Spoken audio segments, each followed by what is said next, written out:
ನಮಸ್ತೆ. ನಾನಿಂದು ರುದ್ರಾಕ್ಷಿಯ ಕುರಿತಾಗಿ ಕಿರು ಮಾಹಿತಿಯನ್ನು ಕೊಡ್ತೀನಿ.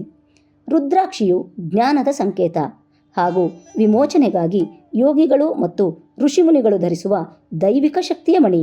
ಶಿವನು ಸಹಸ್ರಾರು ವರ್ಷಗಳ ಕಾಲ ನಿರಂತರವಾಗಿ ಧ್ಯಾನ ಮಾಡಿ ನಂತರ ಕಣ್ಣು ಬಿಟ್ಟಾಗ ಒಂದು ಹನಿ ಆನಂದ ಬಾಷ್ಪ ಬಿದ್ದು ರುದ್ರಾಕ್ಷಿಯಾಗಿ ಹುಟ್ಟಿತಂತೆ.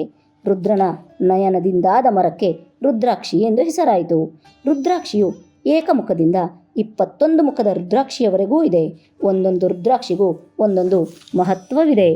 ಹಿಂದೂ ಧರ್ಮದ ಪುರಾತನ ನಂಬಿಕೆ ಹಾಗೂ ಪುರಾಣಗಳ ಪ್ರಕಾರ ರುದ್ರಾಕ್ಷಿಗಳನ್ನು ಧರಿಸುವುದರಿಂದ ಕೆಲಸದಲ್ಲಿ ಉನ್ನತಿ ಮತ್ತು ಜೀವನದಲ್ಲಿ ಸಂತೋಷವನ್ನು ಹೊಂದಬಹುದು ಎಂದು ಹೇಳಲಾಗುತ್ತದೆ. ತಮ್ಮದಾದ ರುದ್ರಾಕ್ಷಿಯನ್ನು ಬೇರೆಯವರಿಗೆ ನೀಡಬಾರದು ಎಂಬ ನಿಯಮವಿದೆ. ರುದ್ರಾಕ್ಷಿಯನ್ನು ಎಂದಿಗೂ ಉಡುಗೊರೆಯಾಗಿ ನೀಡಬಾರದೆಂಬ ಮಾತಿದೆ. ಧನ್ಯವಾದಗಳು.